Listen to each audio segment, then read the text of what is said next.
Good morning all of you. आज हम लोग यहाँ पे पढ़ने वाले हैं क्या, एक्सक्रीटरी सिस्टम। हम लोग सर्कुलेटरी सिस्टम पढ़ लिए। कंपोनेंट ऑफ सर्कुलेटरी सिस्टम में blood vessels and human heart. बहुत अच्छे से आप लोग देख लीजिएगा, पूरा सीरीज लेक्चर वाइज अलग अलग कर किया हुआ है। आप लोग का कोई मेहनत नहीं करना, बस जाना होगा और लेक्चर वाइज सीरीज देखना होगा और ये ट्रांसपोर्टेशन चैप्टर खत्म। आज जो हम लोग यहाँ पे इकट्ठा हुए हैं वो है, इकट्ठा हुए किस लिए, एक्सक्रीटरी सिस्टम पढ़ने के लिए। क्या, एक्सक्रीटरी सिस्टम पढ़ने के लिए।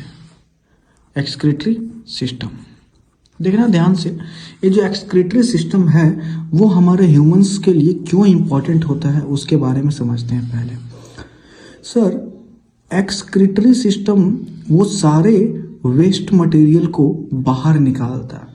वेस्ट मटेरियल, हाँ, लिक्विड वेस्ट, जो लिक्विड वेस्ट मटेरियल होता है, जो पूरा ब्लड में पूरा घुला हुआ है लिक्विड वेस्ट मटेरियल, उन सबको बाहर निकलना बहुत ज़रूरी है, वरना ये बहुत ही पॉइजनस होते हैं हमारे लिए। हम लोग अगर ये हमारे बॉडी में रहे तो हम लोग मर जाएंगे। लेकिन ये लिक्विड वेस्टेज क्या क्या होते हैं सर? ये लिक्विड वेस्टेज सम नाइट्रोजीनियस सॉल्ट होते हैं जो हमारे लिए बहुत ही हार्मफुल होते हैं। और क्या होते हैं सर? और जितने भी मेटाबॉलिक वेस्टेज होते हैं, जितने भी हमारे बॉडी में रिएक्शन होते हैं, उसके साथ साथ वो जो प्रोड्यूस करते हैं वेस्ट मटेरियल, वो घुले होते हैं। और क्या, अमीनो एसिड, ये सारे चीज़ें, ये यूरिन, ये सारे चीज़ें घुले हुए रहते हैं ब्लड में, ठीक है ना। क्योंकि हमारा सेल्स जो प्रोड्यूस करता है केमिकल रिएक्शन, वो तो प्रोड्यूस करेगा ना वेस्ट मटेरियल। अब वो पूरे बॉडी में फ्लो होता रहता है, पूरे बॉडी में फ्लो होते रहता है। अगर इन सारे वेस्ट मटेरियल को हमारे बॉडी से बाहर निकलना होगा, उसीलिए ये हमारा सिस्टम जो है वो एक्सक्रीटरी सिस्टम काम करता है। लेकिन सर, जो एक्सक्रीटरी सिस्टम होता है, इसका कोई ऑर्गन है? हाँ, उस ऑर्गन, एक्सक्रीटरी सिस्टम के ऑर्गन्स का नाम है, आज चलिए हम लोग डिसाइड करते हैं। ऑर्गन्स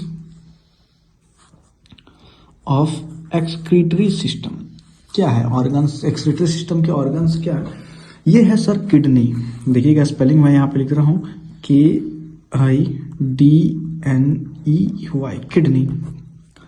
किडनी ही वो ऑर्गन है जो रिस्पॉन्सिबल होता है सारे वेस्ट मटेरियल, जो भी लिक्विड वेस्ट मटेरियल है, उसको हमारे बॉडी से बाहर निकालने के लिए सर किडनी ही रिस्पॉन्सिबल है। हर एक ह्यूमन में 2 किडनी होता है, मतलब एक पेयर ऑफ किडनी होता है, लेफ्ट और राइट। ये सर बीन शेप्ड का होता है, देख रहे हो ना, एक बीन शेप्ड जो सीड होता है बीन्स का, उसके शेप का होता है। इसका लोकेशन के बारे में हम लोग डिस्कस करते हैं। जो हमारा एब्डोमेन है, जिसमें हमारा एब्डोमेन में small intestine, large intestine, stomach है, उसी के जस्ट पीछे side, back of the abdomen, ये लोकेटेड होता है किडनी। मात्र 3 इंच का होता है, बीन्स का शेप का होता है। कहाँ लोकेटेड है? Back of the abdomen. ठीक है सर, अब काम क्या करता है देखने ध्यान से। हर एक किडनी में, जैसे ये किडनी में 2 पाइप, 2 वेसल्स जुड़े होते हैं, जिन वेसल्स का नाम है आर्टरी एंड वेन्स। हम लोग जानते हैं कि आर्टरीज का क्या काम है, वेन्स का क्या काम है। किडनी के सेल्स को चाहिए होता है ऑक्सीजन रेस्पिरेशन के लिए। हम लोग जानते हैं ऑक्सीजन चाहिए, एनर्जी चाहिए इसको। तो ये जो ऑक्सीजनेटेड ब्लड आर्टरीज के थ्रू आएगा, किडनी में आ रहा है, किडनी में ऑक्सीजनेटेड ब्लड आ रहा है सर, किडनी में ऑक्सीजनेटेड ब्लड यहाँ पे पहुंचे। जो रेड वाला मैं दिखा रहा हूं, ये ऑक्सीजनेटेड ब्लड है, देखना ध्यान से। अब यहाँ पे सेल एरोबिक रेस्पिरेशन करेगा और ऑक्सीजन, ये किडनी वाले जो सेल्स हैं वो यूज कर लेंगे ऑक्सीजन को और एनर्जी प्रोवाइड करेंगे। और यहाँ से जो कैपिलरीज है ये फॉर्म होंगे, और कैपिलरीज के थ्रू जो एक्स्ट्रा में CO2 प्रोड्यूस होगा, हम लोग जानते हैं एरोबिक रेस्पिरेशन में सर ऑक्सीजन का यूज होता है और प्रोड्यूस होता है CO2। तो जो CO2 प्रोड्यूस होगा वो कलेक्ट करेगा ये वेन्स, और कलेक्ट करके ये सीधा वापस चला जाएगा। ये है वेन्स, जो कि डीऑक्सीजनेटेड ब्लड को कैरी कर रहा है, जो कार्बन डाइऑक्साइड रिच ब्लड है उसको कैरी कर रहा है और लेके जा रहा है।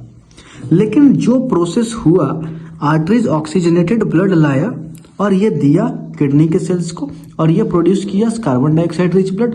लेकिन इसके साथ साथ जो ऑक्सीजनेटेड ब्लड आ रहा था इसके साथ साथ जितने भी वेस्टेज हैं वो भी आए किडनी में, लेकिन जब ये वापस गया तो वेस्ट मटेरियल नहीं लेकर गया।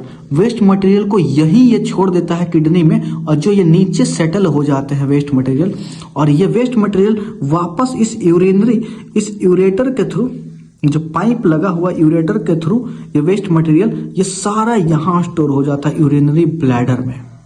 और ये हम लोग देख लो क्या हुआ। सबसे पहले क्या हुआ सर, ऑक्सीजनेटेड ब्लड आया, इसके साथ बहुत सारे वेस्ट मटेरियल है, ये किडनी के सेल्स यूज किया ऑक्सीजन को और CO2 प्रोड्यूस किया, CO2 लेके चला गया। लेकिन इसी के बीच, इसी के दौरान जितने भी वेस्ट मटेरियल है वो सबको यहीं छोड़ देगा किडनी के पास, और सारे वेस्ट मटेरियल इस यूरेटर के थ्रू यूरिनरी ब्लैडर में आ जाएंगे, स्टोर होंगे। और यूरिनरी ब्लैडर ये एक तरीके का ऐसा ऑर्गन है जो बढ़ता रहता है, जो मतलब कि फैलता है, इलास्टिक होता है। जितना ज्यादा वेस्ट होगा इतना ज्यादा स्टोर होगा, ये फैलते जाएगा। ये बैग है, एक तरीके का ब्लैडर है, फैलते जाएगा और यहीं पे पूरा यूरिन इकट्ठा होगा। और जब ये पूरा भर जाएगा तो ये ब्रेन इसको सिग्नल देगा कि भैया ये भर गया, अब आप जाइए टॉयलेट। मतलब कि सोच लो, ये अगर यूरिनरी ब्लैडर नहीं होता स्टोर करने के लिए तो जो भी किडनी आता, सारा वेस्ट मटेरियल ये हमारा कंटिन्यूअसली बहते रहता, जो कि not a desirable situation for every human, कि आप एनी टाइम जो भी वेस्ट मटेरियल है वो आप बाहर निकालते जाओ। लेकिन ये प्रोसेस बहुत ही लेंदी होता है। ये ऐसा स्मॉल, इतना जो मैं सिंपल में बोल दिया कि ऑक्सीजनेटेड ब्लड आया, पूरा वेस्ट मटेरियल को यहीं छोड़ा और डीऑक्सीजनेटेड ब्लड को लेके गया जो कि प्योर है, नहीं, ऐसा नहीं होता है। समझते हैं कि कैसे क्या प्रोसेस होता है आगे से। इस डायग्राम में आइए आप लोग। हर एक किडनी में जो मैं ये गोल बनाया हूं ना, ये यूनिट ऑफ किडनी है जो सबसे स्मॉलेस्ट है। हर एक किडनी में मिलियंस ऑफ ऐसे यूनिट हैं जिसको हम लोग बोलते हैं नेफ्रॉन्स। क्या बोलेंगे? नेफ्रॉन्स। हर एक किडनी में मिलियंस ऑफ नेफ्रॉन्स होते हैं। सर जो ये नेफ्रॉन होता है वो कनेक्टेड होता है आर्टरीज से। देखना, ये जो रेड वाला मैं बना रहा हूं आर्टरीज से कनेक्टेड होगा। सर जो ब्लू वाला मैं बना रहा हूं ये वेन्स से कनेक्टेड होगा। वेन्स से कनेक्टेड होगा कौन? ये नेफ्रॉन्स वेन्स से कनेक्टेड होगा। एंड लास्टली यूरेटर से भी कनेक्टेड होगा। हर एक नेफ्रॉन, मिलियंस ऑफ नेफ्रॉन होते हैं, 1 मिलियन में 3 पाइप देख रहे जुड़े हुए हैं। वैसे ही मिलियंस ऑफ नेफ्रॉन्स होते हैं और हर एक नेफ्रॉन्स में 3 पाइप कनेक्टेड होगा। होता क्या, देखना ध्यान से।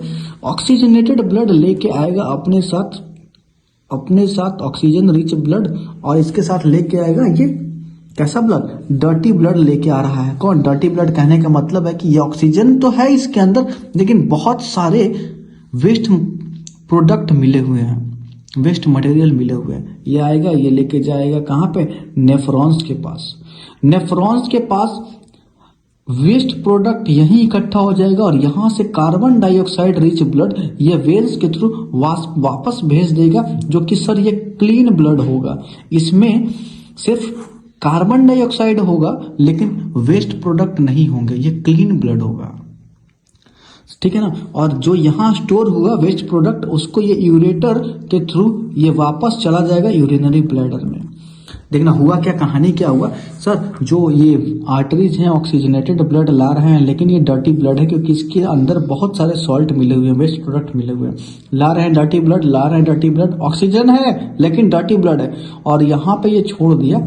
वेस्ट प्रोडक्ट यहीं पे एब्जॉर्ब हो गया और CO2 जो प्रोड्यूस हुआ वो इस वेन्स के थ्रू वापस चला गया, और जो वेस्ट प्रोडक्ट जो एब्जॉर्ब हुआ है वहां पे नेफ्रॉन्स के पास, वो यूरेटर के थ्रू वापस यूरिनरी ब्लैडर में चला जाएगा। ध्यान से देखना है क्या, इसको जूम करते हैं, अब नेफ्रॉन्स को जूम करते हैं। क्या ये प्रोसेस इतना आसान होता है? अब इस नेफ्रॉन, छोटे वाला जो सर्कल क्या हो ना नेफ्रॉन, इसको जूम करता हूं और जूम करके एक ऐसा यहाँ पे डायग्राम बनाया हूं इसी नेफ्रॉन्स का। ध्यान से देखना ये क्या नेफ्रॉन्स। देखो हम बोले कि सर डर्टी ब्लड आ रहा है, डर्टी ब्लड आ रहा है, ये नेफ्रॉन्स है। ये पूरा जो फिगर है नेफ्रॉन्स का मैं बनाया हूं। डर्टी ब्लड आ रहा है, डर्टी ब्लड है।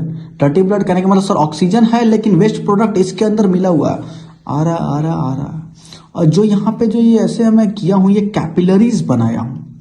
बहुत छोटे छोटे थिन ट्यूब्स होते हैं कैपिलरी। इस कैपिलरी का नाम क्या है? ग्लोमेरुलस। ये सिंगुलर वर्ड है ग्लोमेरुलस, और बहुत सारे अगर प्लूरल बना देंगे तो ग्लोमेरुलाई। देखना बायोलॉजी में जब भी कैपिटल करते हैं, मतलब प्लूरल करते हैं, तो डबल आई लगाते हैं। ऑक्सीजनेटेड ब्लड आ रहा है, डर्टी ब्लड आ रहा है, डर्टी ब्लड आ रहा है, ये वापस कैपिलरी के थ्रू, कैपिलरीज यहाँ पे क्या होगा, इतने थिन ट्यूब होते हैं कि ये जितने भी वेस्ट प्रोडक्ट होते हैं यहीं पे, इसके यहीं पे डिफ्यूज्ड कर जाएंगे, मतलब यहीं से ये निकल जाएंगे। और बोमेंस कैप्सूल जो ये मैं बनाया हूं ऐसे इस शेप का, कॉनकेव शेप का, इसको बोलते हैं बोमेंस कैप्सूल। ये बोमेंस कैप्सूल एब्जॉर्ब कर लेगा किसको? वेस्ट प्रोडक्ट को। वेस्ट प्रोडक्ट जितने भी यूरिन होंगे, ग्लूकोज होंगे, अमीनो एसिड होंगे, जितने भी नाइट्रोजनियस कंपाउंड होंगे, ये एब्जॉर्ब कर लेगा बोमेंस कैप्सूल। लेकिन जो भारी भारी जो चीज है, भारी करने का जो बड़े बड़े पार्टिकल्स है, आरबीसी, डब्ल्यूबीसी, वो यहाँ से नहीं निकल पाते हैं इस पाइप से, वो वापस इसी पाइप से चले जाते हैं, आरबीसी, डब्ल्यूबीसी। और जब ये यहाँ से जब ये यूज करेगा CO2, मतलब एनर्जी को यूज करेगा और CO2 प्रोड्यूस करेगा, तो वापस से ये कैपिलरीज CO2 में बन जाएगा। हम जानते हैं कि आर्टरीज का सर एंड और कैपिलरीज का स्टार्ट, यहाँ से कैपिलरी स्टार्ट हुआ, और कैपिलरी जब स्टार्ट हुआ, जो ये ब्लड जा रहा है वो कैसा है? ब्लड क्लीन ब्लड है। और जो ये एब्जॉर्ब किया बोमेंस कैप्सूल, जितना भी वेस्ट प्रोडक्ट को ये एब्जॉर्ब किया, ये इसी ट्यूब के थ्रू, कौन, ट्यूब्यूल के थ्रू, ये वापस कहाँ पे चला जाएगा? Branch of ureters. और यूरेटर कौन है? ब्रांच, ये वाला ब्रांच है। कौन सा? ये वाला ब्रांच, ये वाला सर ब्रांच है यूरेटर का, ठीक है ना। और यही यूरेटर के पास ये एब्जॉर्ब किया बोमेंस कैप्सूल, जितना भी वेस्ट प्रोडक्ट को ये एब्जॉर्ब किया, ये इसी ट्यूब के थ्रू, कौन, ट्यूब्यूल के थ्रू, ये वापस कहाँ पे चला जाएगा? Branch of ureters. और यूरेटर कौन है? ब्रांच, ये वाला ब्रांच है। कौन सा? ये वाला ब्रांच, ये वाला सर ब्रांच है यूरेटर का, ठीक है ना। और यही यूरेटर के पास पहुंच जाएगा, ब्रांच ऑफ यूरेटर, ये वेस्ट प्रोडक्ट, और ये वापस चला जाएगा यूरिनरी ब्लैडर के पास, जितने भी वेस्ट प्रोडक्ट है वहां से हम लोग के शरीर से बाहर चला जाएगा। जब वो भर जाएगा, हुआ क्या? डर्टी ब्लड आया, यहाँ पे सर जो कैपिलरीज है ग्लोमेरुलस के पास, कैपिलरीज के पास जितने भी वेस्ट प्रोडक्ट है इसके थ्रू बाहर आ जाएगा, और बोमेंस कैप्सूल इसको एब्जॉर्ब कर लेगा, जितने भी वेस्ट प्रोडक्ट है। और जो बड़े बड़े पार्टिकल्स जो आरबीसी हैं इसी पाइप के थ्रू चले जाएंगे। वेस्ट प्रोडक्ट जो एब्जॉर्ब किया बोमेंस कैप्सूल, ये कहाँ पे भेज देगा? यूरेटर के पास।